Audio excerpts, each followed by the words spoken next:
नमस्कार दोस्तों, मैं आप सभी का चिर परिचित दोस्त उपस्थित हूं दोस्तों आप सभी की सेवा में कुछ महत्वपूर्ण जानकारियों को लेकर के। जी हाँ दोस्तों, हम बात कर रहे हैं सेक्स संबंधित समस्याओं से कैसे निजात पाएं इस संबंध में।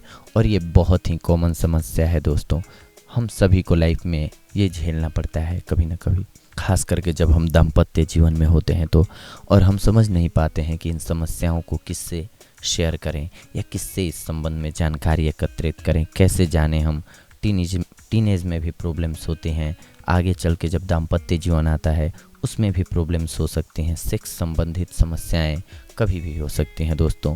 तो इनसे अगर आप भी चाहते हैं छुटकारा पाना, निजात पाना या इस संबंध में नॉलेज रखना, हालांकि आजकल की लाइफ ऐसी है, आप चाहें तो किताब बुक्स को पढ़ के भी इन संबंध में नॉलेज गेन कर सकते हैं, पर इतना वक्त आज के डेट में किसी के पास होता नहीं है कि वो बुक्स पढ़ पाएँ। तो ये एक अच्छा माध्यम है कि नेट पे आप ऑडियो चला देते हैं, इसके साथ साथ आप अपने अन्य काम भी घर के कर लेते हैं और सुन लेते हैं। इसीलिए हमने ये कड़ी स्टार्ट किया आप सभी के लिए दोस्तों, कि आप आसानी से अपनी समस्याओं का समाधान कर पाएँ, किसी को पता भी नहीं चले और आप आसानी से जो चाहते हैं, यानी कि आपकी जो समस्या है उससे निजात पा सकते हैं। आइए, आज हमारे एक मेलर हैं जिन्होंने मेल किया है, इनकी मेल को लेते हैं, इनका क्या कहना है देखते हैं। इनका कहना है, आपने अपने पिछले वीडियो में यानी कि वॉइस ओवर में बताया है कि हस्तमैथुन से स्वास्थ्य को कोई हानि नहीं होती है, फिर हस्तमैथुन करने के 2 दिन बाद तक मुझे कमजोरी, थकावट और हृदय की धड़कन क्यों अनुभव होती रहती है। जी हाँ, एक बार और क्वेश्चन इनका हम पढ़ते हैं।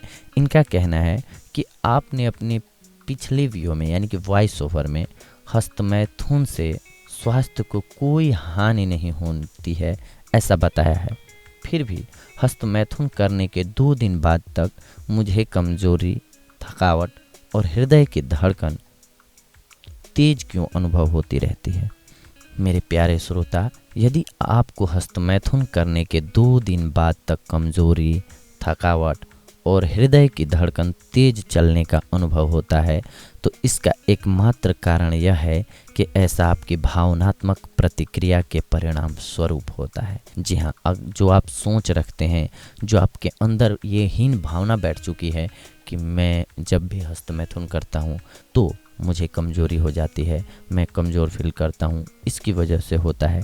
यदि आपके मस्तिष्क में आरंभ से अर्थात आपके बचपन से ही यह बात जमा दी गई है कि हस्तमैथुन करना पाप और अनैतिक कार्य है, तो आप इस विचार से छुटकारा नहीं पा सकते।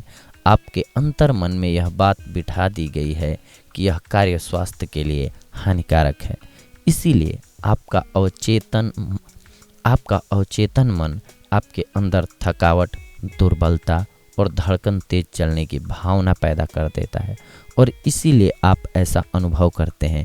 आपको भावनात्मक दृष्टि से पुनः प्रशिक्षण प्राप्त करके इस बात को हृदयंगम कर लेना चाहिए या करना होगा कि आप हस्तमैथुन पूर्णतया निरापद है। हस्तमैथुन पूर्णतया निरापद है, इससे किसी भी प्रकार की कोई हानि नहीं होती है। तभी आप इन कुंठाओं से छुटकारा पा सकेंगे, यानी कि आपकी मानसिक दृढ़ता ही ये साबित करती है कि आप चीज़ों को किस प्रकार से लेते हैं। अन्यथा हस्तमैथुन से कोई लॉस कभी भी नहीं होता है मेरे दोस्त। तो देखा दोस्तों आपने, ये इनकी ही नहीं, ये कई युवाओं की समस्या होती है आजकल कि वो हस्तमैथुन के बाद सोचते हैं कि उन्हें कमज़ोरी महसूस हो रही है, पर ऐसा कुछ होता नहीं है। ये एक प्राकृतिक और नेचुरल क्रिया है दोस्तों। आपकी भी अगर कोई ऐसी समस्या है तो आप हमें मेल कर सकते हैं, हम आपकी समस्या का समाधान बताने की कोशिश करेंगे। हमारा ये अंक कैसा लगा ज़रूर बताएं। अगली कड़ी में हम आप सभी से मुखातिब होंगे, यानी कि आप सभी से मिलेंगे कुछ और महत्वपूर्ण जानकारियों को लेकर के। तब तक के लिए धन्यवाद, नमस्कार।